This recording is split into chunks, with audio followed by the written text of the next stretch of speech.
আসসালামু আলাইকুম ওয়া রাহমাতুল্লাহি ওয়া বারাকাতুহু। ওয়াজটা যদি ভালো লাগে তাহলে একটা কমেন্ট কইরা যায়েন। আল্লাহ তাআলা আমাদের সবাইকে কুরআন ও সুন্নাহ অনুযায়ী চলার তৌফিক দান করুন, আমিন। ওই পুঁজির নাম হলো ধৈর্য। যাদের ধৈর্য নাই তারা কোনোদিন কামিয়াব হতে পারবে না। এই ধৈর্য আবার তিন প্রকার: ইবাদতের বেলায় ধৈর্য, মুসিবতের বেলায় ধৈর্য, গুনাহের বেলায় ধৈর্য। আপনার যদি ধৈর্য না থাকে, এই প্যান্ডেলে মোনাজাত পর্যন্ত থাকা আপনার জন্য সম্ভব হবে না। যাদের ধৈর্য আছে তারাই থাকবেন। ধৈর্য যদি থাকে সে বয়ান শুনতে পারে, ধৈর্য না থাকলে পারে না। ইবাদতের বেলায় ধৈর্য, মুসিবতের বেলায় ধৈর্য, গুনাহের বেলায় ধৈর্য। এই ধৈর্য বড় দামি এক সম্পদ। স্বামী আর স্ত্রী বড় ভালোবাসার জিন্দেগি পরিচালনা করতেছে। একদিন স্ত্রী স্বামীকে জিজ্ঞাসা করে, ও স্বামী, তুমি আমাকে কেমন মোহাব্বত করো, ভালোবাসো? বলে সীমাহীন। বলে কেমন? কয় তুমি আমার জীবন, আমি তোমার জন্য যা চাও তাই দিব। খেয়াল করতেছেন?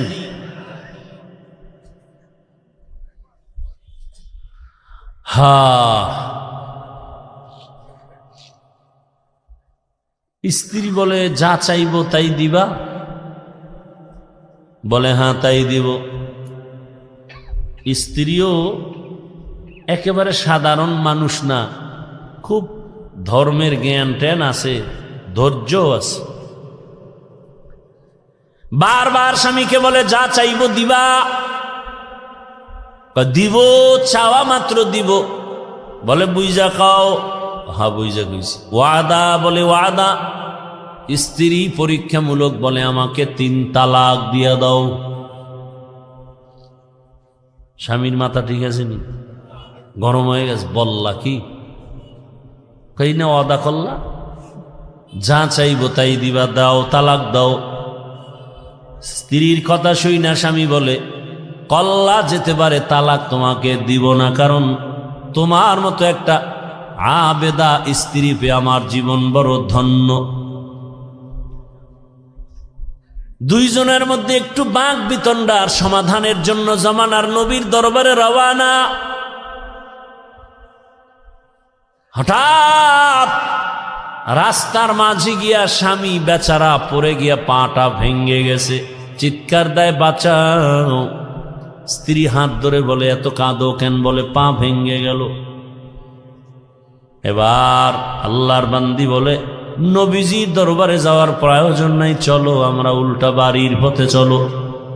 বাড়ির মধ্যে যাইয়া স্ত্রী ডাক দিয়া বলে, স্বামী আমারে দয়া করে মাফ করে দেও, আমার কথা আমি উড্ড করে নিলাম, তালাক চাই না। স্বামী ডাক দিয়া কয়, বিবি আমার, নুজহাতুল মাজালিস নামক কিতাবে ধৈর্যের বয়ানের মধ্যে ঘটনাটা পাওয়া গেছে। ও বিবি, তালাক চাইলা কেন? আবার তুমি তালাক ফিরাইয়া নিলা কেন? তোমার কথা। বলে শোনো স্বামী, তুমি রসুলের হাদিস কি শুনো নাই? রহমতের নবী বলছেন, আল্লাহ যাকে বেশি ভালোবাসবেন মুসিবত দিয়া পরীক্ষা নিবেন। আমি তোমার ঘরে যত বছর সংসার করেছি, একটা মুসিবত তোমার ঘরের মধ্যে আমি দেখি নাই। কোনোদিন তুমি মুসিবতে পড়ে আহ শব্দ বলো নাই।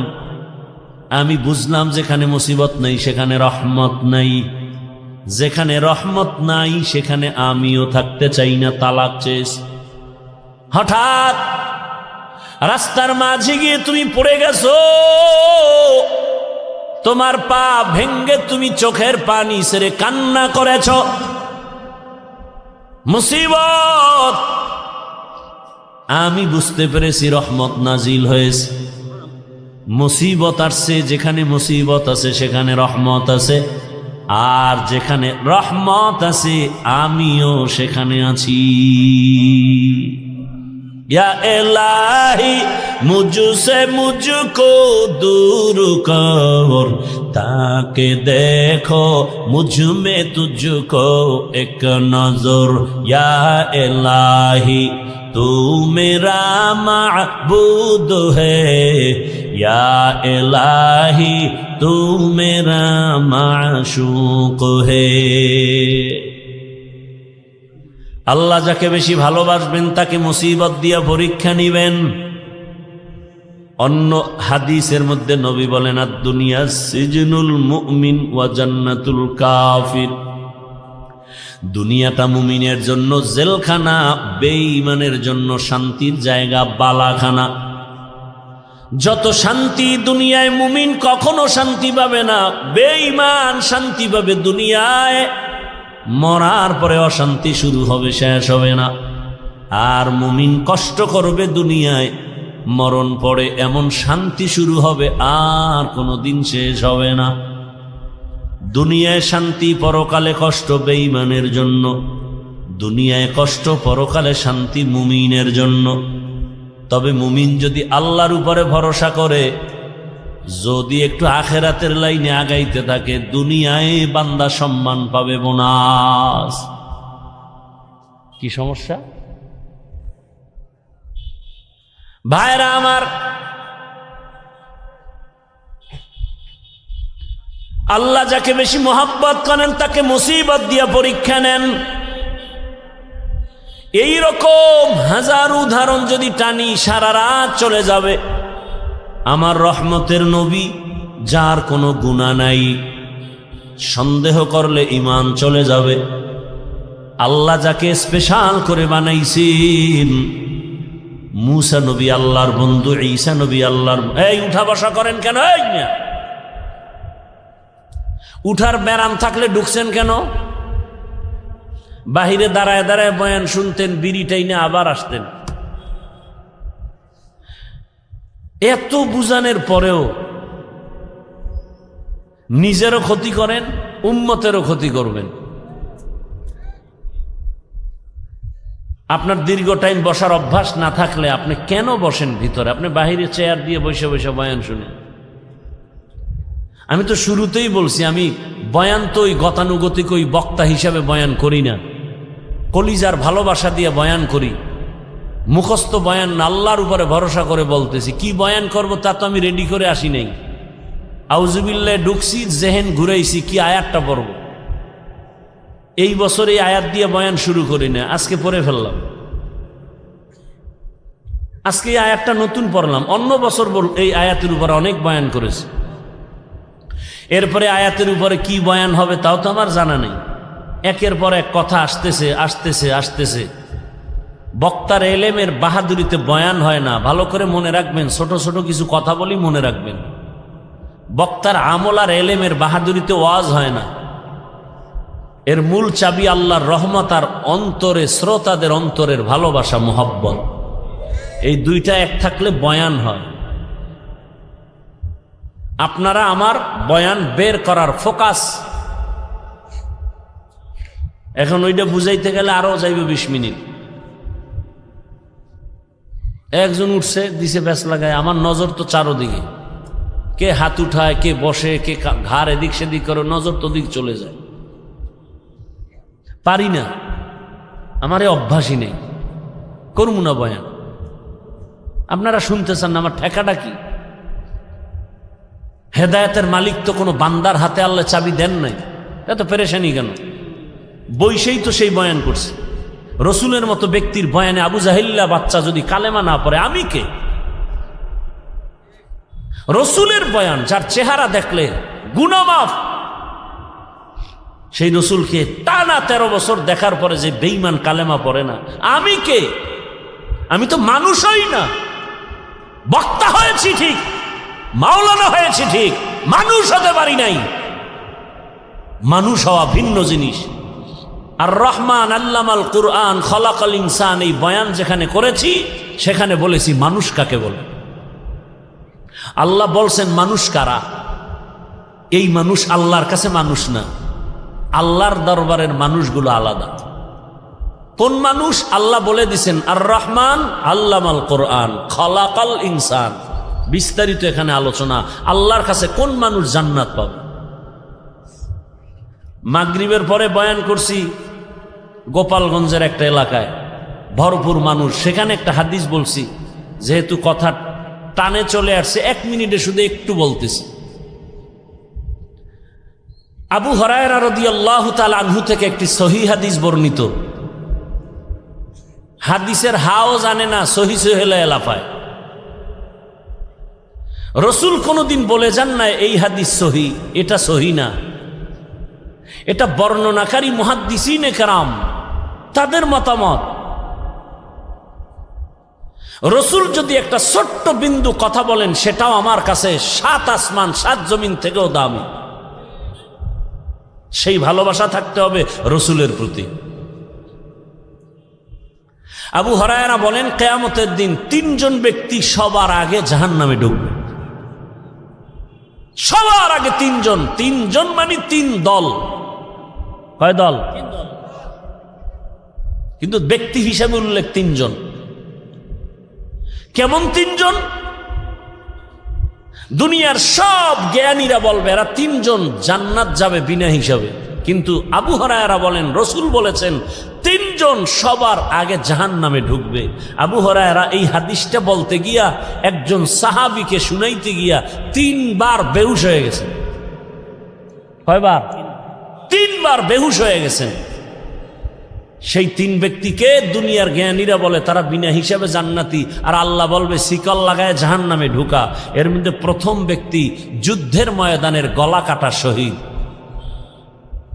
যে ইসলামের ময়দানে কাফেরের মোকাবেলায় যুদ্ধ করে শহীদ, আল্লাহ তাকে বলবে রে জাহান্নামে ঢুকা।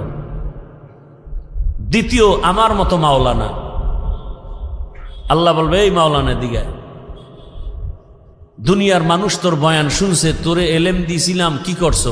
আল্লাহ যে ওয়াজ করছি, দাওয়াত দিছি। মানুষ তো তাই জানে, আমি তো ভিতরেরটা জানি।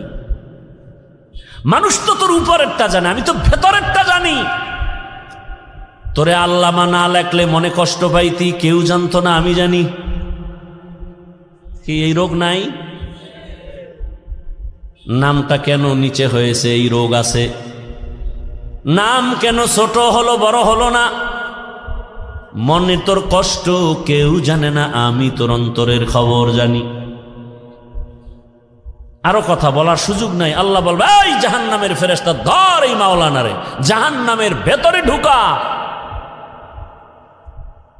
শহীদেরাও জাহান্নামে, মাওলানাও জাহান্নামে। 3 নাম্বার ব্যক্তি হবে যারা মাদ্রাসা মসজিদে দান সৎকা করে, কইবে ধর এই বহু ফকিন্নির মাঝে তোরে টাকাওয়ালা বানাইছি, করছো কি? আল্লাহ মাদ্রাসা মসজিদ কেন করছো? কয় দিনের জন্য। হ্যাঁ, মানুষ জানে দিনের জন্য, কিন্তু আমি ভিতরেরটা জানি। 50,000 টাকা দান কইরা চায়ের দোকানে চাপাবাজি করছো, পুরা মসজিদ তুই কইরা দিছ। তোর নামে আলহাজ না লাগাইলে মাথা গরম। দান করার পরে তোকে মারহাবা না বলার কারণে তোর মেজাজ গরম, পারো না, টাকা ফিরাই নিয়ে যাও। জাহান্নামের ফেরেশতাই নাফরমানের ধর, জাহান্নামের শিকল লাগায় জাহান্নামে নাও। ও আমার প্রিয় বাবারা, যুবক, পর্দার আড়ালের মা বোনেরা, বৃদ্ধ বাবাজিরা, শহীদের হালাত যদি এমন হয়, মাওলানাদের হালাত যদি এমন হয়, মাদ্রাসা মসজিদ করনেওয়ালা দানবীরের হালাত যদি এমন হয়, একটু 1 মিনিট চিন্তা করেন আপনার আমার উপায় কি হবে। জিন্দেগি মে বন্দগি তু করনা হে, जिंदगी में बंदगी तू करना है, जिंदगी बे बंदगी शर्मिंदा है, जिंदगी बे बंदगी शर्मिंदा है। दुनिया में हो दुनिया का तलबगार न हो, बाजार से गुजर हो खरीदार न हो। ये दुनिया एक मिसले कागज फूल है, ये दुनिया एक मिसले कागज फूल है। जिंदगी में बंदगी तू करना है, जिंदगी बे बंदगी शर्मिंदा है, जिंदगी बे बंदगी शर्मिंदा है।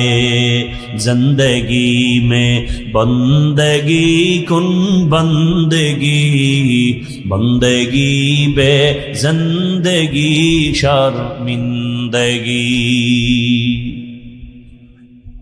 ভাইরা আমার, বলার সময় কই আল্লাহ তাআলা বলেন, আমি চাই না আমার আদরের কোনো বান্দা বান্দি জাহান্নামে যাবে। আল্লাহ কখনোই চান না কেউ জাহান্নামে যাবে। আল্লাহ চান না হিন্দুরা জাহান্নামে যাক, খ্রিস্টানেরা জাহান্নামে যাক, ইহুদিরা জাহান্নামে যাক। আল্লাহ মোটেই চান না। বলে তার প্রমাণ, আল্লাহ বলেন আমি সব সময় তওবার দরজা খুলে রাখছি।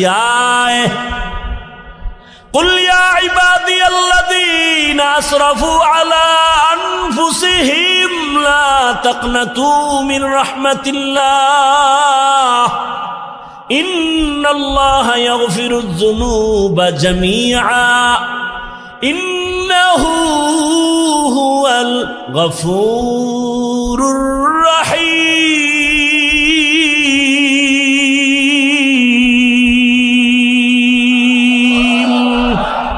बरतावकुल मीकुनी हर सुबह शाम मीरसाना रिस्क तू अजला मकाम जुज़बा हक़ची ज़े मखाअज इंसुजा फज़ले उआ मस्ते दर जुमला जहा। আল্লাহ বলেন, ও আমার প্রিয় বান্দা বান্দিরা, আয় আমার দরজা খোলা। কি পরিমাণ গুনাহ করেছো? বান্দা বলে 40 বছরের গুনাহ তো বিশাল, হিমালয় পাহাড়ও ছাড়ায় গেছে আমার গুনার এত বড় স্তূপ। আল্লাহ কয়, তুই যদি আসমান বরাবর গুনাহ করে ফেলো, বিশাল বড় লবণের পাহাড়।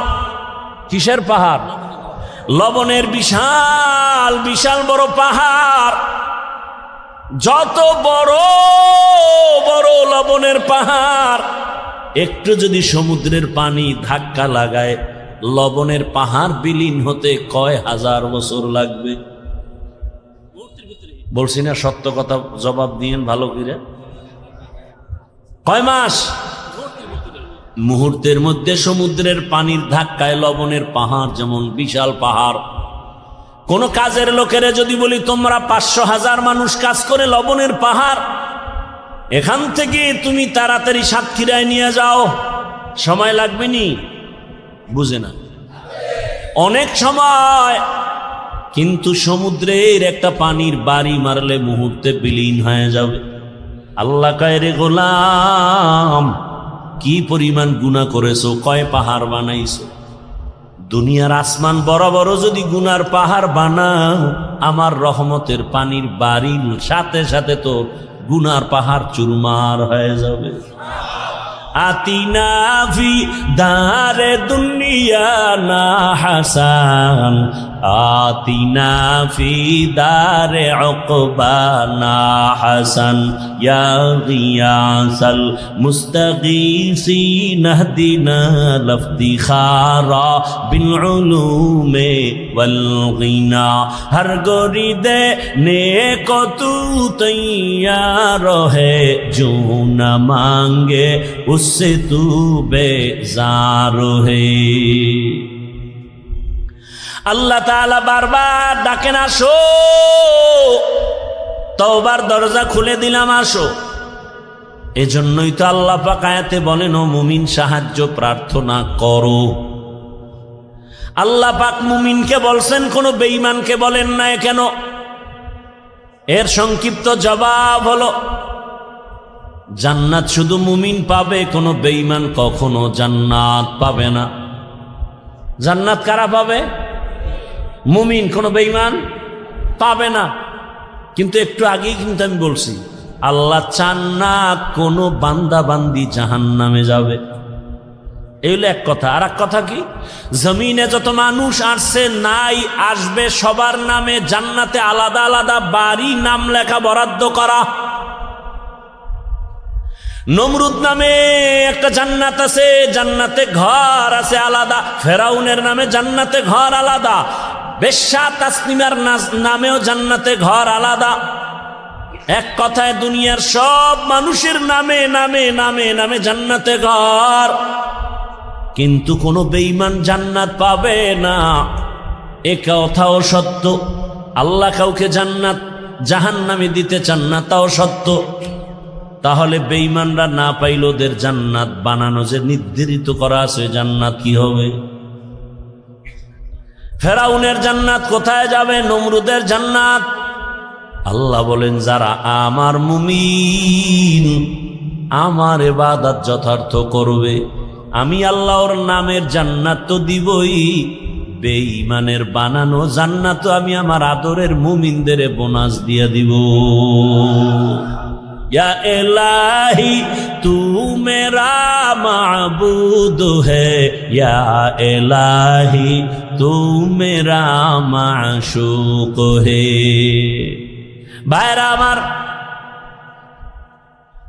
আল্লাহ মুমিনকে বলেন সাহায্য চাও। সাহায্য চাওয়ার জন্য আল্লাহ বললেন মুমিনকে। এখন এখানে তিনটা কথা, সাহায্য কেন চাইব, কিভাবে চাইব, কার কাছে চাইব, তিনটা কথার জবাব। আল্লাহ মুমিনকে সাহায্য চাইতে বললেন কেন?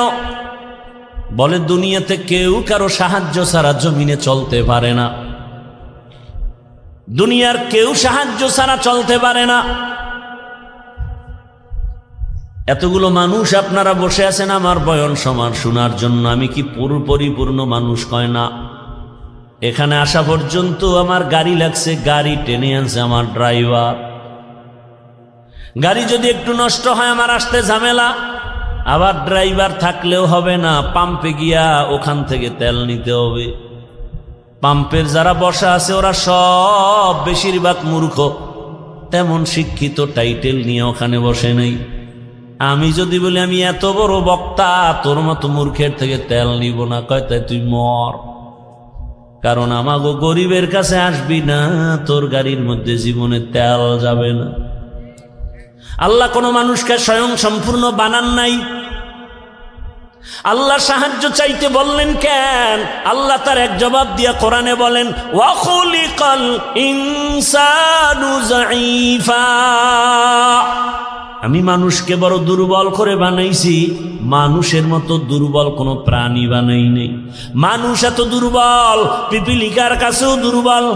আল্লাহর বানানো ক্ষুদ্র পিপিলিকার কাছে আমরা দুর্বল, একটা মশার কাছেও আমরা দুর্বল, মানুষের বানানো জিনিসের কাছেও মানুষ দুর্বল।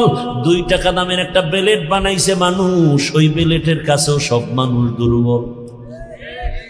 কি এই যে স্টান বানাইছে মানুষ, এই মানুষ এই স্টানের বাড়ি খেয়া জাগাত নাই। ইট বানায় মানুষ, ইটের একটা টুকরা পড়ছে, জাগাত শেষ। তাহলে মানুষ নিজের বানানো বস্তুর কাছেও দুর্বল, আল্লাহর বানানো ক্ষুদ্র পিপিলিকার কাছেও দুর্বল। পিপিলিকায় যদি মেজাজ গরম করে, একটা বনিয়াদমরে ঘুমাতে দিব না, খাইতে দিব না। কোনো বনিয়াদম খাইতেও পারবে না, ঘুমাতে পারবে না। মশায় যদি আন্দোলন শুরু করে, আদম সন্তানের কপালে আর ঘুম জুটবে না। কি জিন্দেগি বরবাদ হয়ে যাবে। তাহলে আমরা মশার কাছেও দুর্বল, পিপিলিকার কাছেও দুর্বল, আমাদের মতো দুর্বল কোনো প্রাণী নাই। এই কথা যেমন সত্য, আমাদের মতো শ্রেষ্ঠ জমিনে কেউ নাই, এ কথাও সত্য। দুর্বল হইয়া আবার শ্রেষ্ঠ হয় কেমনে? ধৈর্য হবে শোনার। দুর্বল সে আবার শ্রেষ্ঠ হয় কেমনে? হ্যাঁ, দুর্বলতাটাই শ্রেষ্ঠত্বের কারণ। যেমন আপনাদের ঘরের মধ্যে শিশু বাচ্চা আছে, আবার বড় ছেলে মেয়েও আছে। ভালো করে বুঝেন,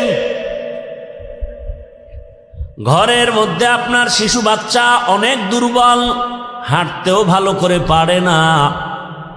খেয়াল করে দেখবেন 8 বছর পরে বাবা আসছে বাড়িতে বিদেশ থেকে, বা ঢাকার থেকে আসছে 1 বছর পর গ্রাম এলাকায়, অনেক শপিং নিয়ে আসছে। এর মধ্যে বর্তমান দুনিয়াতে যত বড় কিছু আনুক, আকর্ষণীয় হাদিয়া কি? মোবাইল। নিজের জন্য 90-1 লাখ টাকার মোবাইল, বউয়ের জন্য একটা। বউয়ের মোবাইল বউরে দিবে, কিন্তু সব কাপড় চুপড় বের করে বলে ভাগ ভাগ করে দেও। ছেলের জামা মেয়ের জামা মোবাইল 2টা আলাদা রেখে দিছে ড্রেসিং টেবিলের উপরে, ওটা প্যাকিং করা ইনটেক। ছেলে একটা বড়, ওর তো নজর হেন, ও কাপড় চুপড়ের দিকে তাকায় নাই। ও গিয়া ইনটেক প্যাকেটটা ধরছে, লাখ টাকার মোবাইলের প্যাকেটটা যখন ধরছে না, বাবাই দিছে ধমক, এই মোবাইল ধরিস না। ছেলের মনে একটা কষ্ট আসছে, বাবা এতদিন পরে বাড়ি আসছো, ধমক দিলা কেন? অভিমান কইরা সন্তান অন্য জায়গায় বা রুমে গিয়া চুপচাপ বসে আছে রাগ করে। বাবা সব গুছাই টুছাই ও ইনটেক মোবাইল টেবিলে রাইখা গেছে বাথরুমে। কোন রুমে? বলেন বলেন। আমরা বাথরুম, শিক্ষিত ভদ্র যারা, এরা বাথরুম কয় না, কি কয়?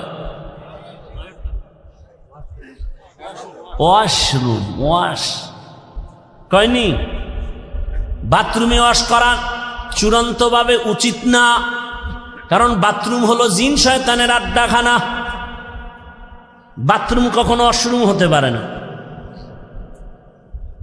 একান্ত যদি আপনার বাথরুম ওয়াশরুম বানাতে হয়, মাঝখানে পার্টিশন লাগায়া দেন, বাথরুম আলাদা থাকবে, ওয়াশরুমে আপনি অজু বানাবেন, যা করবেন, ওয়াশরুম আলাদা, পর্দা লাগায়া দেন। না হয় আরো উত্তম হবে, বাথরুম আলাদা থাকবে, আপনার ওয়াশরুম থাকবে আলাদা। কি কমু, কারে কমু? দুনিয়ার সব মিস্ত্রিগুলো সব এক না একতন্ত্র ভাবে বেসিনটা দিয়ে থইবে বাথরুমের ভিতরে। এরপরে কমর তো সব চেয়ার হাই, লো কমর নেই, সব চেয়ারে বয়ে বয়ে বয়ে বয়া টেলিভিশন দেখবে বাথরুমের ভিতরে। কি আর বলবো?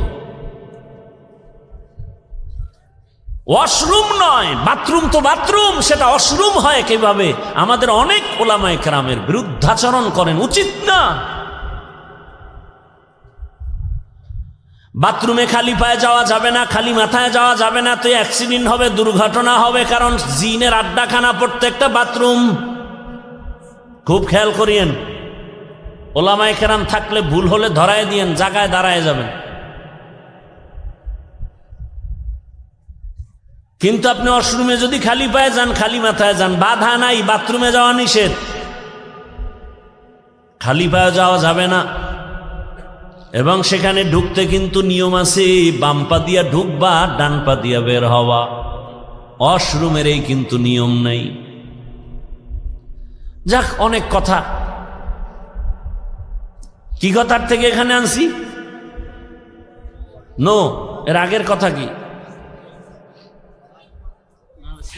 ওই যে বাথরুমে গেল, এখন ওই যে শিশু বাচ্চা আছে না, বড় ছেলে ইনটেক প্যাকেটটা হাত দিছে, মাথা গরম, ছেলে গিয়া অভিমান করে আর এক রুমে হুইয়া রইছে। এদিকে বাবায় ওয়াশরুমে যাওয়ার পরে ছোট বাচ্চাটাই ওটারে আস্তে আস্তে করে খুলছে, খুইলে এবার ওটার থেকে বের কইরা, এটা তো ডাইন বাম বুঝে না, এমন জোরে একটা আছাড় দিছে ফ্লোরে, জাগাত 1 লাখ নাই। বাথরুমে বাবা আওয়াজ পায়, মাথা গরম, দরজাটা খুইলা দেখে আকাম কে করছে, ছোট বাচ্চা, কলিজার টুকরা। বাবায় কিছু কয় না, খালি চোখ গরম করছে। বাচ্চাটা বাবার চোখের দিকে তাকায় কান্দে দিছে, চুম্বুকের মতো আকর্ষণ। বাবায় হাত বাড়ায় কোলেটাই না, আব্বু কাঁদিস না, তোরে কিছু বলি নাই। দুর্বলতাই সম্মানের কারণ। বাচ্চার উপরে এত কেন দুর্বল? বাচ্চার উপরে সবার মায়া কেন কয় দুর্বল? আল্লাহ বান্দারে মায়া করেন কেন কয় জিনের থেকেও দুর্বল, ফেরেশতা থেকেও দুর্বল। আল্লাহ বলেন এই দুর্বলতা আমি মর্যাদা বাড়ায় দিছি। আবার পুরুষের মধ্যে, মানুষের মধ্যে নারীরা দুর্বল, এজন্য পুরুষের থেকে নারীর সম্মান বেশি। নারীরা দুর্বল, এজন্য তাদের মর্যাদা বেশি। এরা চাইলেই জুমায় যেতে পারবে না, চাইলেই ঈদগাহে যেতে পারবে না, চাইলেই যুদ্ধের ময়দানে যেতে পারবে না। আল্লাহ কায়ারা দুর্বল। ও নবী জানায়া দেন, আমার বান্দি যারা জুমায় যেতে পারবে না, রৌদ্রের তাপ সইতে পারে না, এদের শরীর বড় নরম, এরা বাহিরের কষ্ট সহ্য করতে পারবে না, জানায়া দেন তোমরা ঘরে থাইকা জোহরের নামাজ আদায় করো। পুরুষেরা জুমায় গিয়া যা পাবে তুমি ঘরে বৈশা সেই সওয়াব পেয়ে যাবা। পুরুষেরা জানাজায় গিয়া যা পাবে, আম্মাজান ঘরের মধ্যে আপনি তাই সওয়াব পাবেন। পুরুষেরা যুদ্ধে গিয়া শহীদ হবে, আর আপনার শহীদ বাচ্চা প্রসবকালে যদি মা দুনিয়া থেকে বিদায় নেয়, আল্লাহ কয় নবী জানায় দেন আমি তাকেও শহীদের মর্যাদা দান করব। যত দুর্বল সম্মান বেড়ে গেল। ও মানুষ তুই বড় দুর্বল। বলে এবার দুর্বল তো এক লাইনে বললাম, আর এক লাইন মেধার বেলায় তুই দুর্বল, খানার বেলায় দুর্বল, ঘুমের বেলায় দুর্বল। দুনিয়াতে বড় বড় খাদক আছে, নীল তিমি আছে, বড় বড় সাগরের মধ্যে নীল তিমি। এক একটা নীল তিমির প্রতিদিনের খাদ্য তালিকা 1000 কেজি চিংড়ি মাছ। কি বলবেন নাউজুবিল্লাহ, সুবহানাল্লাহ। না হারা দিন বিড়িটা নেই, সুবহানাল্লাহ, তো সময় লাগবে। আল্লাহ হেদায়াত দান করুন। পৃথিবীতে একটা পাহাড় আছে কোহে কাফ, ওই পাহাড়ে একটা প্রাণী বসবাস করত, নাম হলো সিমর্গ। এই প্রাণীটার প্রতিদিনের খাদ্য তালিকা 40টা মোটা তাজা হাতি। বাদ দেন ঢাকায় যান চিড়িয়াখানায়, ওখানে বাঘের খানা কত? বাঘের প্রতিদিনের খাদ্য তালিকায় লেখা 17 কেজি গোশত প্রতিদিন একটা বাঘের খাদ্য। আপনাকে এই থানায় কেউ পারবে 3 বেলায় 17 কেজি গোশত মারতে পারবে? না পারলেও কয় হুজুর ধাক্কা ধাক্কিটা চলে খাওয়ার জন্য। ডাক্তার বলছে মিষ্টি খাবি না হারাম মরবি। হে সবে বরাতে মসজিদে গেছে মিষ্টি খাওয়ার জন্য, খাইতেই হবে। ডাক্তারের মানা নাই, আবার বাচ্চা একটা লগে লয়ে গেছে, নিছো ভালো কথা, তোমার বন্টনে একটা প্যাকেট, সে বাচ্চারটাও নিছে, এবার ফাঁক দিয়ে আর একটা প্যাকেটের জন্য হাত দিছে। আরেকজনে পিছন দিয়ে দেখে যে আমি একটাই ভাই নো, 2টা নেওয়ার পরে আরেকটা টানে, ওর হাতেরটা ধরে টান দিছে, লাগছে দুইজনে কিলাকিলি। কিলাকিলিতে প্যাকেট সব পায়ের তলে ভর্তা। শেষ পর্যন্ত চাইয়ে দেখে এই কিলাকিলির মধ্যে মসজিদে কেউ নাই, ওরা 2জন সারা। মসজিদ থেকে বাইরে রাখা মিষ্টিও গেছে, জিন্দেগি বরবাদ, এই মসজিদে আমুনা মিষ্টির প্যাকেট ঠিক মতো পাইলাম না কেন? এর নাম নফসে খাওয়ামা। নফস 3 প্রকার, আর বাঙালির একটা নফস বেশি আছে, এটার নাম খাওয়ামা। এটা শুধু খানা চায়। আর এমনি আল্লাহর ভাষায়, ইসলামের পরিভাষায় নফস 3 প্রকার, আম্মারা, লাউয়ামা, মুতমাইন্না। আর বাঙালির আর একটা বেশি। আল্লাহ হেদায়াত দান করুন। একজনে বলে রাস্তা দিয়ে রওনা হয়েছে, তো আর এক ভদ্রলোক আল্লাহ ভক্ত, সে মেহমান সারা খানা খায় না। তা আজকে আরে পাইয়া লাগছে, ভাই মেহমান আনলেই বরকত, ঘরে আসলেই বরকত, রসুলের হাদিস। এখন সেই সময়ের খাদ্য বড় প্রধান রুটি। মেহমান আসছে তো একটু গোশতের আয়োজন করি, তো রুটি আইনা দিয়া গোশত আনিয়ে দেখে যে রুটি খাইয়া লাইছে মাঝখানে। কি করবো, ওদিকে রুটি বাজতে দেরি, গোশত আনতে দেরি, বা গোশত দিয়ে আবার রুটি আনতে গেছে, রুটি বানাইয়া রেডি করে আনতে আনতে দে গোশত নাই। এইভাবে 10 বার আপ ডাউন করণে কি পরিমাণ রুটি ভিতরে ঢুকছে, ওদিকে পাতিল খালি। পরে জিগায় ভাই আপনি যাইবেন কই? কয় ডাক্তারের কাছে। কেন? কয় রুচি নেই। ভদ্রলোক কয় ভাই আল্লাহর রাস্তা আপনি যান তাড়াতাড়ি, তবে অনুরোধ এই পথ দিয়ে আর ফেরত আইয়েন না। গরতাওয়াকুল মিকুনিহার সবহশাম মিরাসানাত রিজকে তু আজলা মাকাম। কত রাত ঘুম মারলেন? আল্লাহর দিনের জন্য একটু ঘুম কমাবেন, একটু কম ঘুম হবে। এতটুকু ধৈর্য হচ্ছে না, আমিও ছেড়ে দিব, অনেক দূরে যেতে হবে, আর 10 মিনিটে আমি শেষ করব ইনশাআল্লাহ। ধৈর্য হবে না আগেই দোয়া করে দিব? আলোচনা করলে আমার আরো অনেক আলোচনা আছে শুধু আয়াতের উপর। আপনাদের ধৈর্য হচ্ছে না আর আমারও হয় না, কত আর আল্লাহর দেওয়া বাঁশি আর কত বাজবে। ওগো নবীর উম্মতেরা,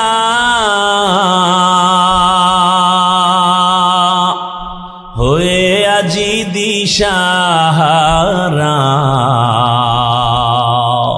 কোরআন হাদিসের চলো যখন যাহা চায় মনে, নবী বিনে কে তারাবে পুলসিরাত মিজানে, নবী বিনে কে তারাবে পুলসিরাত মিজানে।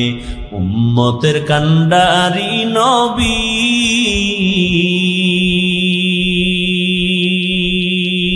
কাঁদছেন উম্মতের লাগি,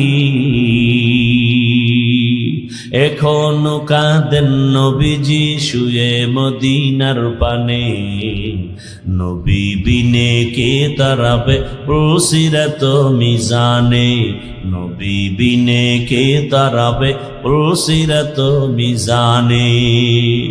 ও আমার কলিজার যুবক বাবারা, ও বৃদ্ধ বাবাজি, পর্দার আড়ালের মা বোনেরা, আল্লাহ তো দুর্বল করে বানিয়েছেন, কিন্তু মর্যাদা সবার উপরে দিয়েছেন। মানুষের মতো দামি কেউ নাই। আমরা মেধার বেলায় দুর্বল, সবাই কিন্তু MBBS ডাক্তার, সবাই ডিগ্রি নিয়ে বসে আছে চেম্বারে, কিন্তু একে অপরের কাছে দুর্বল। নাক কান গলার ডাক্তার পেটের রোগ ঠিক করতে পারে না, মেডিসিনের ডাক্তার নাক কান গলার উপরে বিশেষজ্ঞ না।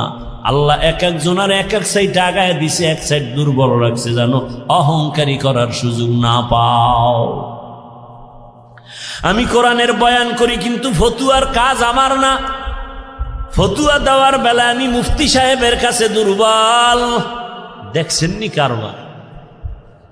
দুনিয়ার সব একে অপরের কাছে দুর্বল।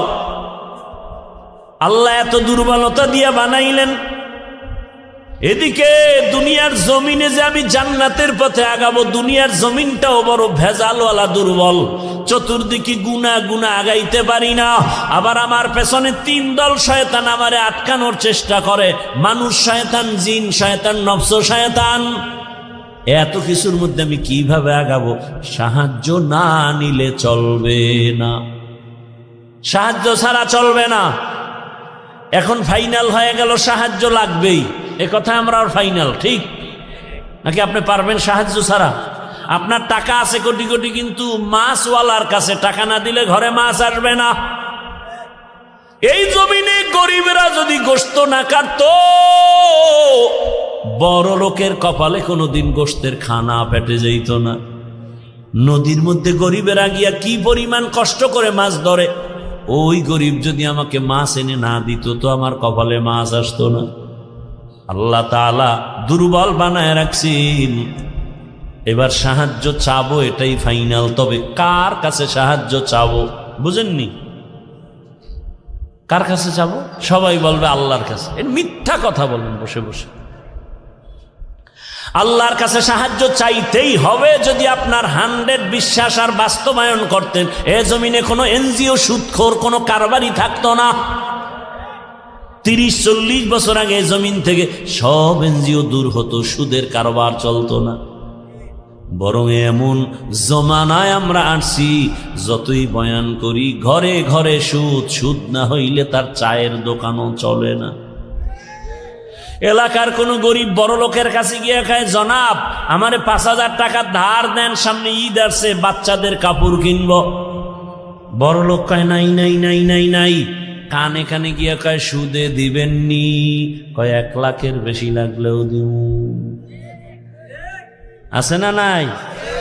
5000 টাকা ধার দেয় না, সুদের টাকা লাগাইতে হাজারো লাখো টাকা দিতে চায়। কোন জমানায় আছি, বাঁচতে চাইলেও পারিনি। এবার ভালো করে বুঝেন, বিবেক দিয়ে একটু সমাধান করেন। সাহায্য চাওয়ার জন্য এমন একজনকে নির্বাচন করবেন যার কাছে 3টা দুর্বলতা নাই। তার কাছে চাইবেন, কসম আল্লাহ, চাওয়া মাত্রই পাবেন। তবে 3 দুর্বলতা তার মধ্যে থাকলে পাবেন না, আর না থাকলে চাইলেই পাবেন। 1 নাম্বার দুর্বলতা যার স্বার্থ নাই। 2 নাম্বার দুর্বলতা যার পিছনে টান নাই। 3 নাম্বার দুর্বলতা যার অভাব নাই। এবার খেয়াল করেন, এই 3টা দুর্বলতা নাই এমন কোন মানুষ আসেনি? ভালো করে খেয়াল করেন, দুনিয়াতে একজন মানুষও পাবেন না যার পেছনে টান নাই। আমি যতই আগাইতে চাই, আমার বউ কয়ে দাও, স্ত্রী কয়ে দাও, মাইয়া বলা কয়ে দাও, মায়ে কয়ে দাও, বাবায় কয়ে দাও, যত সামনে আগাতে চাই পিছনে টানে। বুঝেননি কথা? ভাইরা আমার, তাহলে দুনিয়াতে এমন একজন মানুষ নাই যার পেছনে টান নাই। 2 নাম্বার দুর্বলতা যার কোনো অভাব নাই। দুনিয়াতে এমন একজন মানুষের ঠিকানা দেন যার অভাব নাই। একজনে কামগো পীর সাহেবদের কোনো অভাব নেই। দুনিয়াতে কে অভাবী না? যার যত টাকা তার অভাব তত বড়। রিক্সা ড্রাইভারের 100 টাকায় অভাব শেষ, লক্ষ টাকার মালিকের লাখ টাকায় অভাব শেষ হয় না। এক কথায়, দুনিয়াতে এমন একটা মানুষ নাই যার অভাব নাই। দুনিয়াতে এমন একজন মানুষ নাই যার পেছনে টান নাই। কয় দুর্বলতা গেল? ঘুমাইতেছেন না? আর একটা আছে যার স্বার্থ নেই। দুনিয়াতে এমন একজন লোক বের করেন যার স্বার্থ নাই। বের করতে পারবেন? আমি 2 জন পাইছিলাম, কিন্তু সন্দেহ ঢুকে গেছে। 2 জন পেয়েছিলাম, এক আমার মা আর বাবা। এদের স্বার্থ নাই, কিন্তু সোনার বাংলায় তাকায় দেখলাম স্বার্থের আঘাতে মা বাবা সন্তানের জবাই করেছে। স্বার্থের আঘাতে সন্তান মা বাবাকে জবাই করে। এই অল্প বয়সে সোনার বাংলায় কি না দেখলাম। আপন বাবা তার আপন মেয়েটাকে হোটেলের মধ্যে ঢুকাইয়া বলে, আজকের রাতের জন্য তুই আমার কাছে স্ত্রীর সমান। আরো জোরে বলো। এই জন্যই তো বলেছি, আল্লাহর কসম, ইসলাম ছাড়া এ জমিনে কোনোদিন শান্তি কেউ দিতে পারবে না। চাপাবাজি করতে পারবে মরণ পর্যন্ত। শান্তির ঠিকানার নাম ইসলাম। ইসলাম ছাড়া কোনোদিন এ জমিনে শান্তি আসবে না। চাপাবাজি চলবে, শুধু চাপাবাজি। ভালো করে বুঝো, স্বার্থ ছাড়া কোনো মানুষের জমিনে নাই। স্বার্থের আঘাতে স্ত্রী স্বামীকে জবাই করে, স্বামী স্ত্রীকে জবাই করে, ভাই ভাইকে জবাই করে স্বার্থের আঘাতে। আমি কি বানায় বলতেছি বাবা? অহরহ দুর্ঘটনা ঘটে।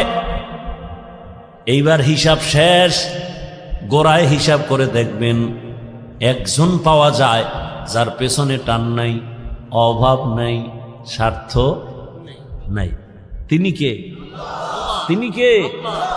ইয়া আইয়ুহান্নাস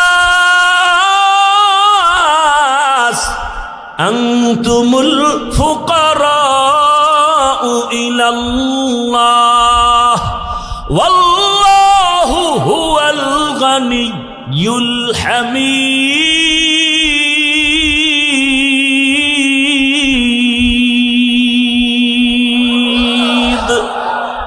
গরতাওয়াক্কুল মিকুনিহার সুবহ শাম মিরসানাত রিজকে তু আজলামাকা।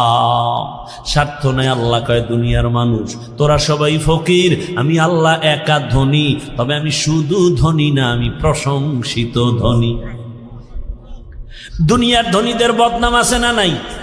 5 টাকা দিয়া 50 টাকার এহসান জিতায়, খোটা দেয়, খোটা। অমুকে তা আমার টাকায় চলে। আল্লাহ কয়, আমি এহসান করি কিন্তু এর বিষয়ে কোনো খোটা দেই না। বরং আমি আল্লাহ এমন কোন রাত নাই আমি আমার বান্দাকে দেওয়ার জন্য দরজা খুলি না। অতি গভীর হয় রজনী যখন, নীরবে প্রভুর নাম জপিও তখন। প্রভুর করুণা যদি পাইবারে চাও, গভীর রাতে উঠে প্রভুর গুণগান গাও। ও আমার যুবক বাবারা, আমার আল্লাহ প্রতি রাত প্রথম আসমানে আসেন নেওয়ার জন্য না দেওয়ার জন্য? বলেন বলেন, কাকে দিবেন? বান্দাকে। বান্দাকে দেওয়ার জন্য আসেন। কখন আসেন? শেষ রাতে। কোন দিন? প্রতিদিন আসেন দেওয়ার জন্য। তোমার যদি লাগতো তুমি কেন ঘুমাও? আল্লাহ তাআলা বলে আমি বান্দারে এত আদর করে বানাইছি, আমার বান্দার কি প্রয়োজন আমি আল্লাহ পাঠাবার আগে সব দিলাম। আমার বান্দা বান্দির পানির দরকার আগে দিছি ফ্রি, আমার বান্দা বান্দির আলোর দরকার ফ্রি সূর্য দিয়ে দিলাম, বান্দার বাতাসের প্রয়োজন সব দিয়ে দিলাম। আবারও প্রতি রাতে আমি আসি, আলা মিন মুস্তাগফিরিন ফাগফির লা, আলা মিন মুস্তারজিকিন ফারজুকা। রে রাতে কে গুনাহ করছো ক্ষমা চা গোপনে গোপনে, কারণ আসমান নীরব, জমিন নীরব, গাছের পাখিরাও ঘুমায়, নদীর মাছও ঘুমায়, ঘরের তোর মা বোন সবাই ঘুমায়।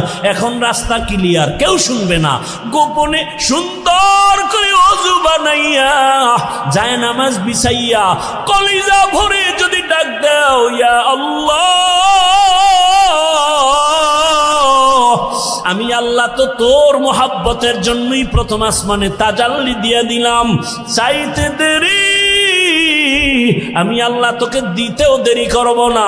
কত গভীর রাতে আল্লাহর নবী বলেন আমি রাতের বেলা ঘুমায় গেলাম এশার নামাজ পড়ে, হঠাৎ আমার কাঁচা ঘুমের মধ্যে কান্নার আওয়াজ আসতেছে, আমার কানের মধ্যে ঘুম ভেঙে গেল। এই রাতে কে কাঁদে আর আমার ঘুম ভাঙলো? নবী বলেন আমি উঠলাম, নজর করে দেখলাম আমার মাথার পিছনেই তো মসজিদে নববী। আমি দেখি ওখানে একজন আল্লাহর বান্দা রাতের গভীরে নামাজে দাঁড়ায় দাঁড়ায় কান্না করে। আমি দরজার কিনারায় অপেক্ষা করি, নামাজ শেষ। আমি ভাবতেছি মনে হয় অন্য কেউ, তাকায় দেখি না না, জান্নাতের 1 নাম্বার সাহাবী আবু বকর নামাজে দাঁড়ায় গভীর রাতে কান্না করে। আমি আবু বকরকে দেখলাম, আবু বকর আমারে দেইখা চমকে উঠলেন, ইয়া রাসূলুল্লাহ এ গভীর রাত আপনি কি ঘুমান নাই? বলে তোমার কান্নায় ঘুম ভেঙে গেল। ও আবু বকর তুমি কাঁদলা কেন? আবু বকর বলেন ইয়া রাসূলুল্লাহ মালিকের আদালতে কেমনে দাঁড়ায়া হিসাব দিব সেই ভয়ে কান্না করতেছিলাম। আমার আল্লাহর আদালতে কেমনে দাঁড়াবো? নবী বলেন কেন? আপনার তো জান্নাতের টিকিট রেডি, 10 জনের প্রথম আপনি। আবু বকর বলেন ইয়া রাসূলুল্লাহ, আরে আমি আবু বকরের থেকে টিকিটের পাওয়ার তো নবীদেরটার বেশি, কিন্তু আপনিই তো বয়ান করেছেন হাসরের ময়দানটা ভয়ঙ্কর হবে, জমিনটা পুরা জমিন হবে হাসরের মাঠ, সূর্যটা নিচে চলে আসবে, সূর্যের গরম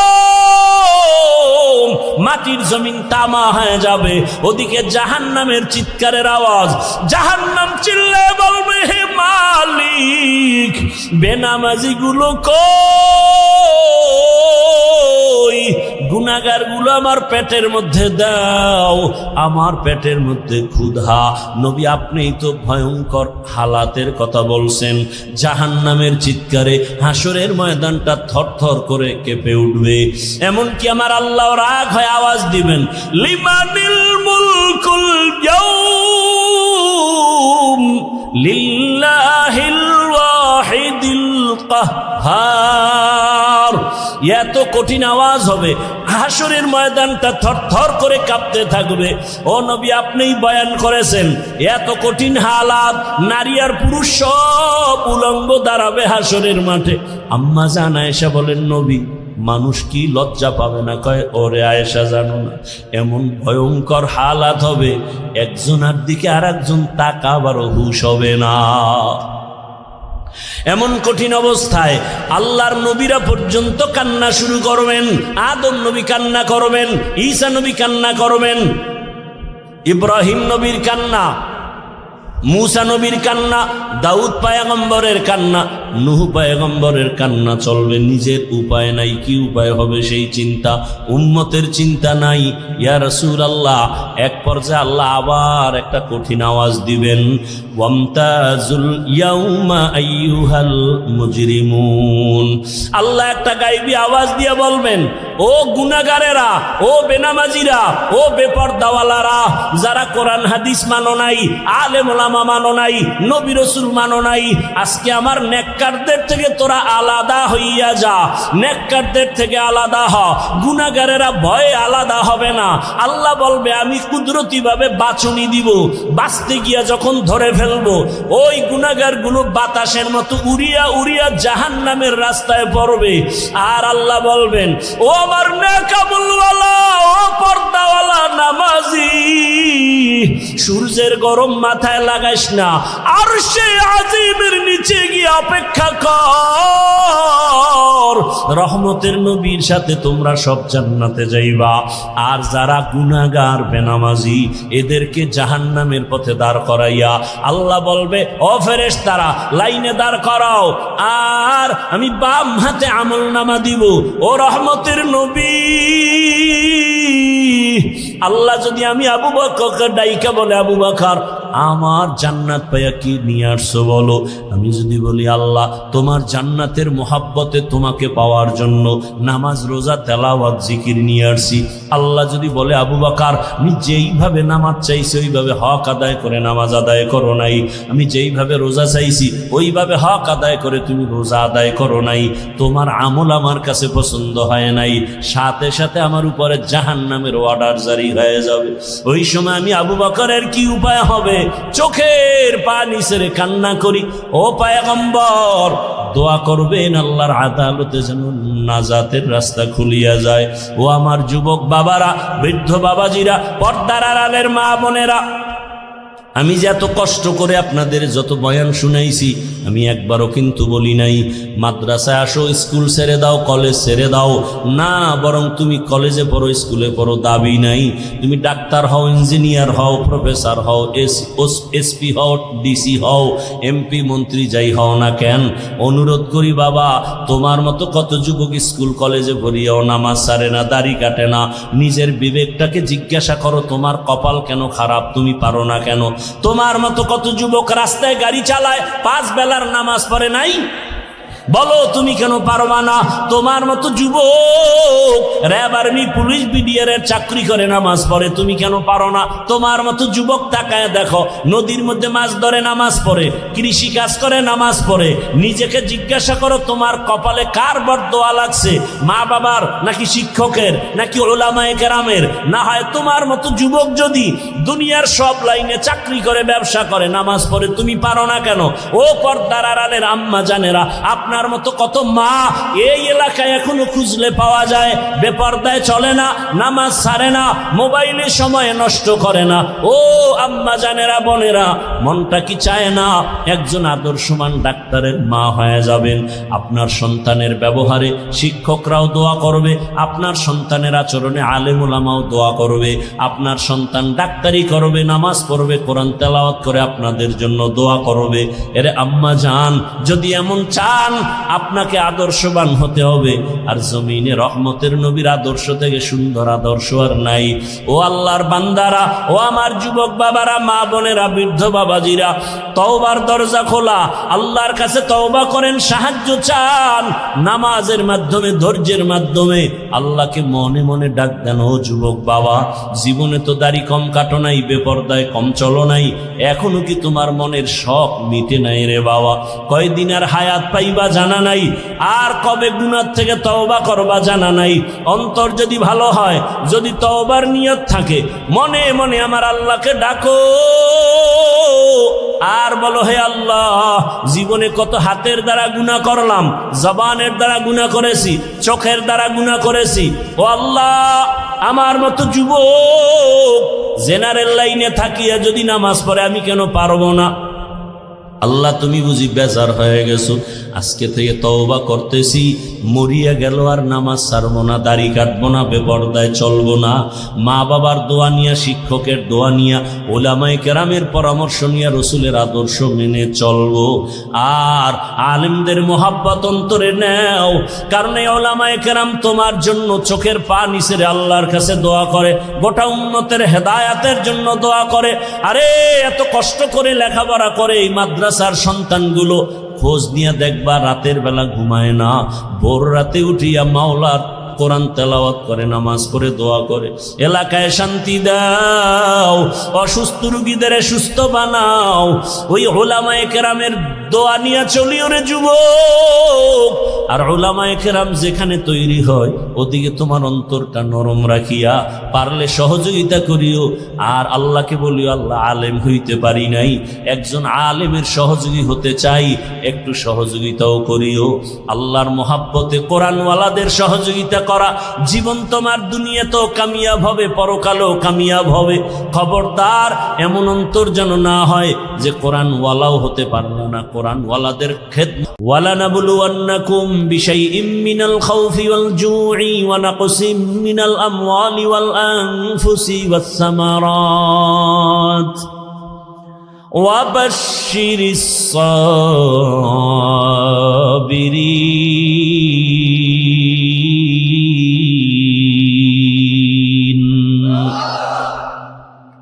আল্লাহ পাঁচটা জিনিসের দ্বারা পরীক্ষা নিয়া যাকে বেশি মোহাব্বত করবেন তার পরীক্ষা বেশি কঠিন হবে। আল্লাহ বেশি মোহাব্বত করেন ঈমানওয়ালাদের, মানুষের মধ্যে যারা ঈমানওয়ালা। আবার ঈমানওয়ালাদের ভেতর আল্লাহ তাদেরকে বেশি মোহাব্বত করেন যারা ঈমানের সাথে আমল করে। আবার ঈমান ও আমলওয়ালাদের মধ্যে আল্লাহর কাছে আরো বেশি প্রিয় তারা যারা আমল আর ঈমানের মধ্যে তাকওয়া আছে, তাকওয়া, শিরিকের কোনো গন্ধ নাই। গোটা দুনিয়ার ভিতরে তাকওয়ার মানদণ্ডে শ্রেষ্ঠ আল্লাহর প্রিয় মোহাব্বতের যারা, তারা হলেন আম্বিয়ায়ে কেরাম। আর সব নবী রসুলের মধ্যে শ্রেষ্ঠ রহমাতুল্লিল আলামিন। আর উম্মতের মধ্যে আমরা আখিরি নবীর উম্মত আল্লাহর কাছে বড় প্রিয়। আল্লাহ তাআলা বলেন, আমি পরীক্ষা নিব মুসিবতের দ্বারা। আর এই পরীক্ষায় যদি পাশ করতে চাও, এক পুঁজি লাগবে, যেই পুঁজি না থাকলে পাশ করা যাবে না। ওই পুঁজির নাম হলো ধৈর্য। যাদের ধৈর্য নাই তারা কোনোদিন কামিয়াব হতে পারবে না। এই ধৈর্য আবার তিন প্রকার: ইবাদতের বেলায় ধৈর্য, মুসিবতের বেলায় ধৈর্য, গুনাহের বেলায় ধৈর্য। আপনার যদি ধৈর্য না থাকে, এই প্যান্ডেলে মোনাজাত পর্যন্ত থাকা আপনার জন্য সম্ভব হবে না। যাদের ধৈর্য আছে তারাই থাকবেন। ধৈর্য যদি থাকে সে বয়ান শুনতে পারে, ধৈর্য না থাকলে পারে না। ইবাদতের বেলায় ধৈর্য, মুসিবতের বেলায় ধৈর্য, গুনাহের বেলায় ধৈর্য। এই ধৈর্য বড় দামি এক সম্পদ। স্বামী আর স্ত্রী বড় ভালোবাসার জিন্দেগি পরিচালনা করতেছে। একদিন স্ত্রী স্বামীকে জিজ্ঞাসা করে, ও স্বামী, তুমি আমাকে কেমন মোহাব্বত করো, ভালোবাসো? বলে সীমাহীন। বলে কেমন? কয়, তুমি আমার জীবন, আমি তোমার জন্য যা চাও তাই দিব। খেয়াল করতেছেন?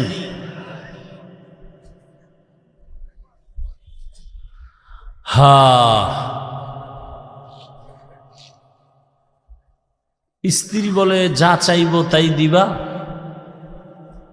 বলে হ্যাঁ তাই দিব। স্ত্রীও একেবারে সাধারণ মানুষ না, খুব ধর্মের জ্ঞান ট্যান আছে, ধৈর্য আছে। বারবার স্বামীকে বলে, যা চাইব দিবা? দিব, চাওয়া মাত্র দিব। বলে বুঝা খাও? হ্যাঁ বুঝা কইছি। ওয়াদা? বলে ওয়াদা। স্ত্রী পরীক্ষামূলক বলে, আমাকে 3 তালাক দিয়া দাও। স্বামীর মাথা ঠিক আছে নি? গরম হয়ে গেছে। বললা কি? কই না ওয়াদা করলা? যা চাইব তাই দিবা, দাও, তালাক দাও। স্ত্রীর কথা শুই না স্বামী বলে কল্লা যেতে পারে, তালাক তোমাকে দিব না, কারণ তোমার মতো একটা আবেদা স্ত্রী পেয়ে আমার জীবন বড় ধন্য। দুইজনের মধ্যে একটু বাক বিতণ্ডার সমাধানের জন্য জামানার নবীর দরবারে রওয়ানা। হঠাৎ রাস্তার মাঝে গিয়া স্বামী বেচারা পড়ে গিয়া পাটা ভেঙ্গে গেছে, চিৎকার দেয় বাঁচাও। স্ত্রী হাত ধরে বলে এত কাঁদো কেন? বলে পা ভেঙ্গে গেল। এবার আল্লাহর বান্দি বলে নবীজির দরবারে যাওয়ার প্রয়োজন নাই, চলো আমরা উল্টা বাড়ির পথে চলো। বাড়ির মধ্যে যাইয়া স্ত্রী ডাক দিয়া বলে স্বামী আমারে দয়া করে মাফ করে দেও, আমার কথা আমি উড্ড করে নিলাম, তালাক চাই না। স্বামী ডাক দিয়া কয় বিবি আমার, নুজহাতুল মাজালিস নামক কিতাবে ধৈর্যের বয়ানের মধ্যে ঘটনাটা পাওয়া গেছে। ও বিবি, তালাক চাইলা কেন? আবার তুমি তালাক ফিরাইয়া নিলা কেন? তোমার কথা। বলে শোনো স্বামী, তুমি রসুলের হাদিস কি শুনো নাই? রহমতের নবী বলছেন আল্লাহ যাকে বেশি ভালোবাসবেন মুসিবত দিয়া পরীক্ষা নিবেন। আমি তোমার ঘরে যত বছর সংসার করেছি একটা মুসিবত তোমার ঘরের মধ্যে আমি দেখি নাই। কোনোদিন তুমি মুসিবতে পড়ে আহ শব্দ বলো নাই। আমি বুঝলাম যেখানে মুসিবত নেই সেখানে রহমত নাই, যেখানে রহমত নাই সেখানে আমিও থাকতে চাই না, তালাক চেয়েছি। হঠাৎ রাস্তার মাঝে গিয়ে তুমি পড়ে গেছো, তোমার পা ভেঙ্গে তুমি চোখের পানি ছেড়ে কান্না করেছ। মুসিবত, আমি বুঝতে পেরেছি রহমত নাজিল হয়েছে। মুসিবত আসছে, যেখানে মুসিবত আছে সেখানে রহমত আছে, আর যেখানে রহমত আছে আমিও সেখানে আছি।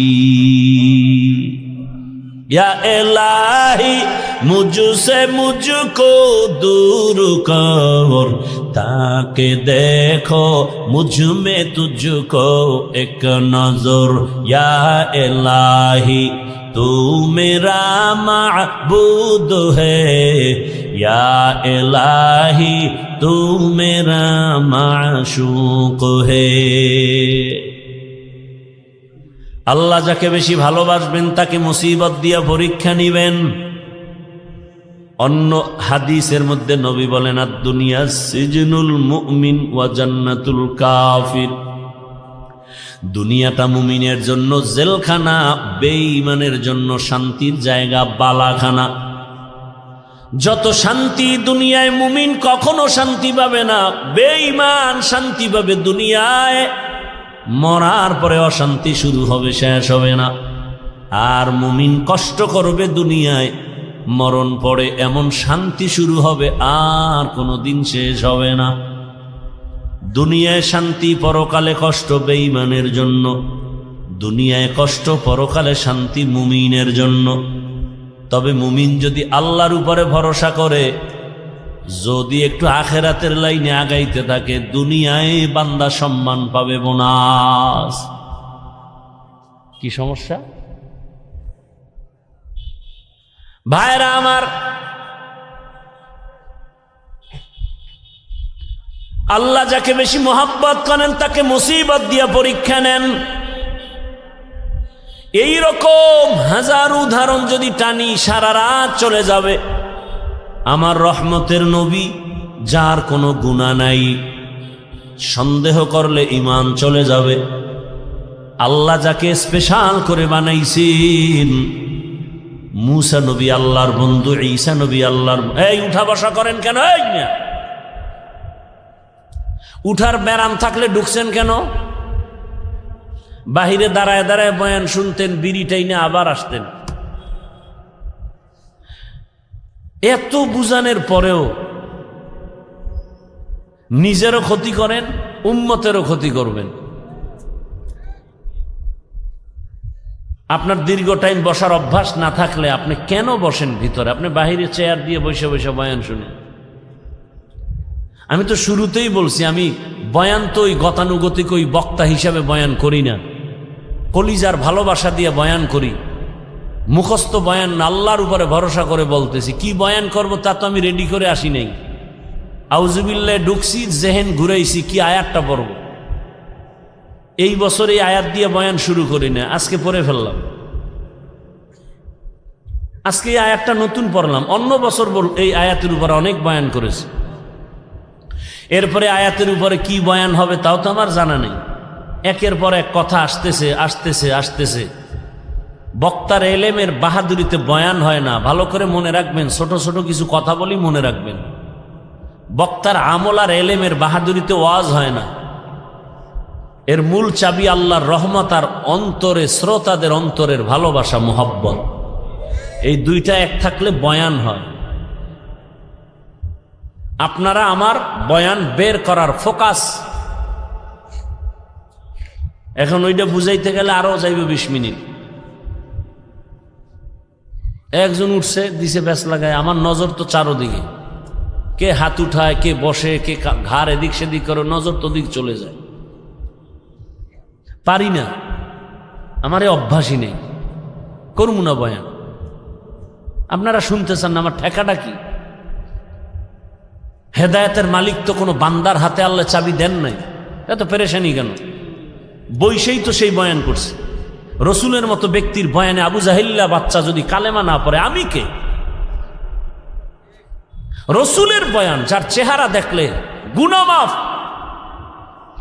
সেই রসুলকে টানা 13 বছর দেখার পরে যে বেঈমান কালেমা পড়ে না, আমি কে? আমি তো মানুষই না। বক্তা হয়েছি ঠিক, মাওলানা হয়েছি ঠিক, মানুষ হতে পারি নাই। মানুষ হওয়া ভিন্ন জিনিস।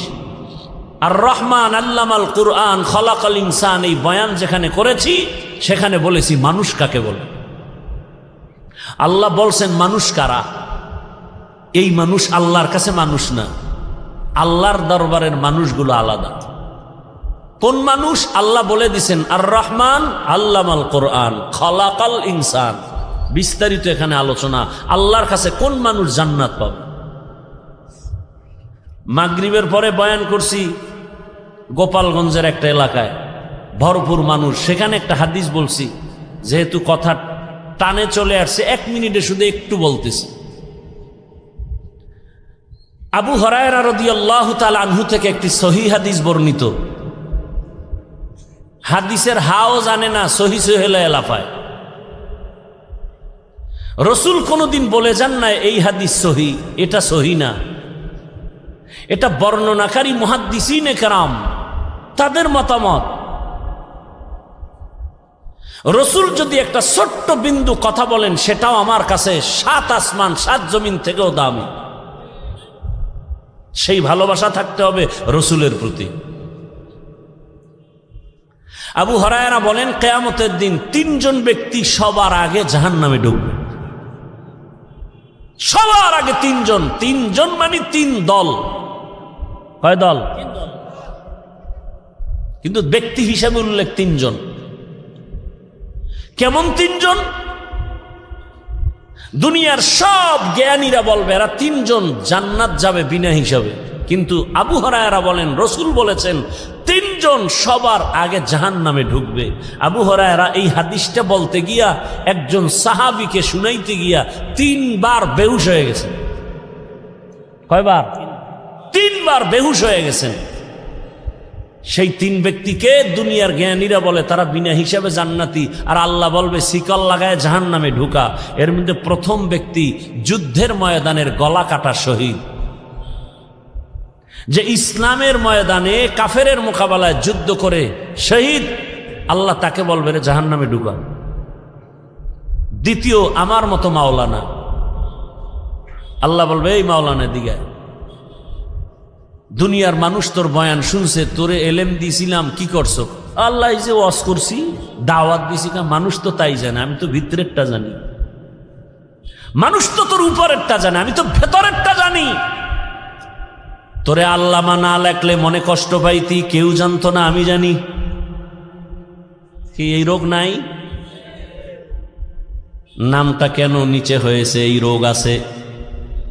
নাম কেন ছোট হলো, বড় হলো না? মনে তোর কষ্ট কেউ জানে না, আমি তোর অন্তরের খবর জানি। আরো কথা বলার সুযোগ নাই। আল্লাহ বলবে, এই জাহান্নামের ফেরেশতা ধর এই মাওলানারে, জাহান্নামের ভেতরে ঢুকা। শহীদেরাও জাহান্নামে, মাওলানাও জাহান্নামে। 3 নাম্বার ব্যক্তি হবে যারা মাদ্রাসা মসজিদে দান সৎকা করে, কইবে ধর। এই বহু ফকিন্নির মাঝে তোরে টাকাওয়ালা বানাইছি, করছো কি? আল্লাহ মাদ্রাসা মসজিদ কেন করছো? কয় দিনের জন্য। হ্যাঁ, মানুষ জানে দিনের জন্য, কিন্তু আমি ভিতরেরটা জানি। 50,000 টাকা দান কইরা চায়ের দোকানে চাপাবাজি করছো, পুরা মসজিদ তুই কইরা দিছ। তোর নামে আলহাজ না লাগাইলে মাথা গরম। দান করার পরে তোকে মারহাবা না বলার কারণে তোর মেজাজ গরম, পারো না টাকা ফিরাই নিয়ে যাও। জাহান্নামের ফেরেশতাই নাফরমানের ধর, জাহান্নামের শিকল লাগায়া জাহান্নামে নাও। ও আমার প্রিয় বাবারা, যুবক, পর্দার আড়ালের মা বোনেরা, বৃদ্ধ বাবাজিরা, শহীদের হালাত যদি এমন হয়, মাওলানাদের হালাত যদি এমন হয়, মাদ্রাসা মসজিদ করনেওয়ালা দানবীরের হালাত যদি এমন হয়, একটু একটা মিনিট চিন্তা করেন আপনার আমার উপায় কি হবে। জিন্দেগি মে বন্দগি তু করনা হে, जिंदगी में बंदगी तू करना है, जिंदगी बे बंदगी शर्मिंदा है, जिंदगी बे बंदगी शर्मिंदा है। दुनिया में हो दुनिया का तलबगार न हो, बाजार से गुजर हो खरीदार न हो। ये दुनिया एक मिसले कागज फूल है, ये दुनिया एक मिसले कागज फूल है। जिंदगी में बंदगी तू करना है, जिंदगी बे बंदगी शर्मिंदा है, जिंदगी बे बंदगी शर्मिंदा है। जिंदगी में बंदगी कुन बंदगी, बंदगी बे जिंदगी शर्मिंदगी। ভাইরা আমার, বলার সময় কই আল্লাহ তাআলা বলেন, আমি চাই না আমার আদরের কোনো বান্দা বান্দি জাহান্নামে যাবে। আল্লাহ কখনোই চান না কেউ জাহান্নামে যাবে। আল্লাহ চান না হিন্দুরা জাহান্নামে যাক, খ্রিস্টানেরা জাহান্নামে যাক, ইহুদিরা জাহান্নামে যাক। আল্লাহ মোটেই চান না। বলে তার প্রমাণ, আল্লাহ বলেন আমি সব সময় তওবার দরজা খুলে রাখছি। আয় কুল ইয়া ইবাদিয়াল্লাযীনা আসরাফু আলা আনফুসিহিম লা তাকনাতু মির রাহমাতিল্লাহ ইন্নাল্লাহা ইয়াগফিরুয যুনুবা জামিআ ইন্নাহু হুয়াল গফুরুর রহিম।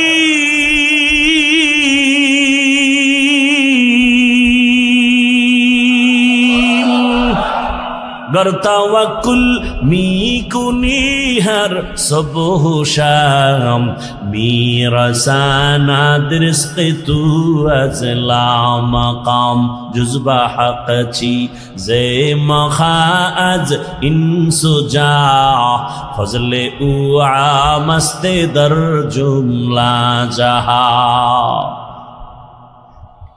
আল্লাহ বলেন, ও আমার প্রিয় বান্দা বান্দিরা, আয় আমার দরজা খোলা, কি পরিমাণ গুনাহ করেছো।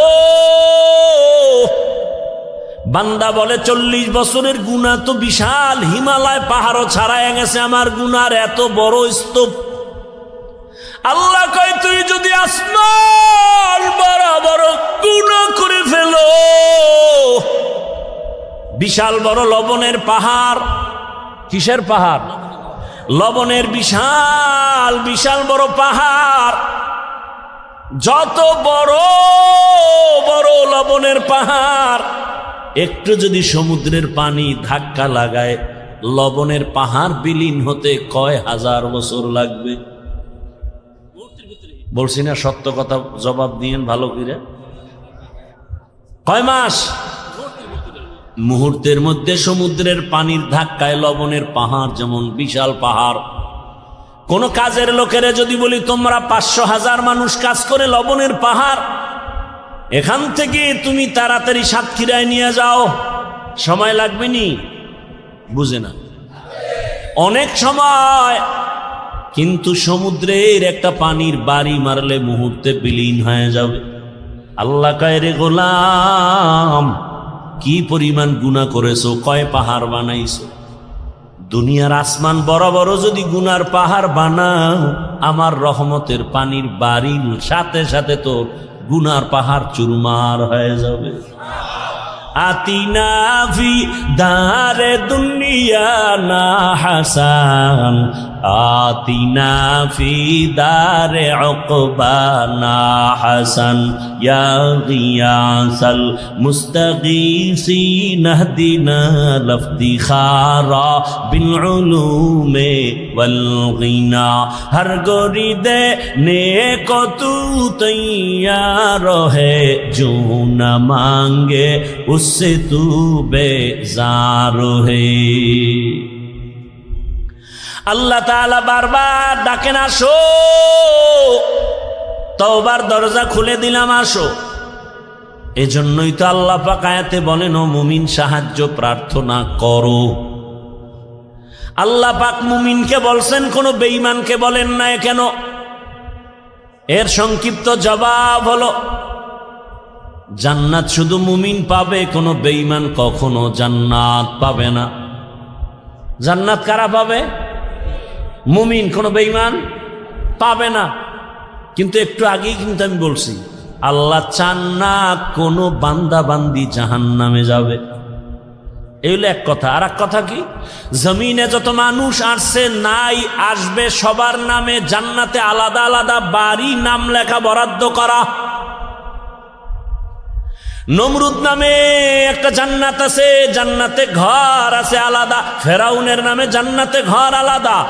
বেশ্যা তাসনিমার নামেও জান্নাতে ঘর আলাদা।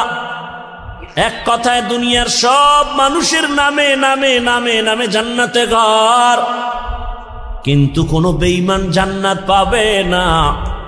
এ কথাও সত্য। আল্লাহ কাউকে জান্নাত জাহান্নামে দিতে চান না, তাও সত্য। তাহলে বেঈমানরা না পাইল, ওদের জান্নাত বানানো যে নির্ধারিত করা আছে, জান্নাত কি হবে? ফেরাউনের জান্নাত কোথায় যাবে? নমরুদের জান্নাত। আল্লাহ বলেন, যারা আমার মুমিন, আমার ইবাদত যথার্থ করবে, আমি আল্লাহর নামের জান্নাত তো দিবই, বেঈমানের বানানো জান্নাত আমি আমার আদরের মুমিনদের বোনাস দিয়ে দিব। या इलाही तू मेरा माबूद है, या इलाही तू मेरा माशूक है। ভাইরা আমার, আল্লাহ মুমিনকে বলেন সাহায্য চাও। সাহায্য চাওয়ার জন্য আল্লাহ বললেন মুমিনকে। এখন এখানে তিনটা কথা, সাহায্য কেন চাইব, কিভাবে চাইব, কার কাছে চাইব। তিনটা কথার জবাব। আল্লাহ মুমিনকে সাহায্য চাইতে বললেন কেন? বলে দুনিয়াতে কেউ কারো সাহায্য ছাড়া জমিনে চলতে পারে না, দুনিয়ার কেউ সাহায্য ছাড়া চলতে পারে না। এতগুলো মানুষ আপনারা বসে আছেন আমার বয়ান সমান শোনার জন্য, আমি কি পরিপূর্ণ মানুষ কয় না? এখানে আসা পর্যন্ত আমার গাড়ি লাগছে, গাড়ি টেনে আনছে আমার ড্রাইভার। গাড়ি যদি একটু নষ্ট হয় আমার আসতে ঝামেলা, আবার ড্রাইভার থাকলেও হবে না, পাম্পে গিয়া ওখান থেকে তেল নিতে হবে। পাম্পের যারা বসা আছে ওরা সব বেশিরভাগ মূর্খ, তেমন শিক্ষিত টাইটেল নিয়ে ওখানে বসে নেই। আমি যদি বলি আমি এত বড় বক্তা, তোর মতো মূর্খের থেকে তেল নিব না, কয় তাই তুই মর, কারণ আমাগো গরিবের কাছে আসবি না, তোর গাড়ির মধ্যে জীবনে তেল যাবে না। আল্লাহ কোনো মানুষকে স্বয়ং সম্পূর্ণ বানান নাই। আল্লাহ সাহায্য চাইতে বললেন কেন? আল্লাহ তার এক জবাব দিয়া কোরআনে বলেন, ওয়া খুলিকাল ইনসানু যায়ীফা, আমি মানুষকে বড় দুর্বল করে বানাইছি, মানুষের মতো দুর্বল কোনো প্রাণী বানাই নেই। মানুষ এত দুর্বল, পিপিলিকার কাছেও দুর্বল। আল্লাহর বানানো ক্ষুদ্র পিপিলিকার কাছে আমরা দুর্বল, একটা মশার কাছেও আমরা দুর্বল, মানুষের বানানো জিনিসের কাছেও মানুষ দুর্বল। 2 টাকা দামের একটা বেলেট বানাইছে মানুষ, ওই বেলেটের কাছেও সব মানুষ দুর্বল। কি এই যে স্থান বানাইছে মানুষ, এই মানুষ এই স্থানের বাড়ি খেয়া জাগাত নাই। ইট বানায় মানুষ, ইটের একটা টুকরা পড়ছে, জাগাত শেষ। তাহলে মানুষ নিজের বানানো বস্তুর কাছেও দুর্বল, আল্লাহর বানানো ক্ষুদ্র পিপিলিকার কাছেও দুর্বল। পিপিলিকায় যদি মেজাজ গরম করে, একটা বনিয়াদমরে ঘুমাতে দিব না, খাইতে দিব না, কোনো বনিয়াদম খাইতেও পারবে না, ঘুমাতে পারবে না। মশায় যদি আন্দোলন শুরু করে, আদম সন্তানের কপালে আর ঘুম জুটবে না। কি জিন্দেগি বরবাদ হয়ে যাবে। তাহলে আমরা মশার কাছেও দুর্বল, পিপিলিকার কাছেও দুর্বল, আমাদের মতো দুর্বল কোনো প্রাণী নাই। এই কথা যেমন সত্য, আমাদের মতো শ্রেষ্ঠ জমিনে কেউ নাই, এ কথাও সত্য। দুর্বল হইয়া আবার শ্রেষ্ঠ হয় কেমনে? ধৈর্য হবে শোনার। দুর্বল সে আবার শ্রেষ্ঠ হয় কেমনে? হ্যাঁ, দুর্বলতাটাই শ্রেষ্ঠত্বের কারণ।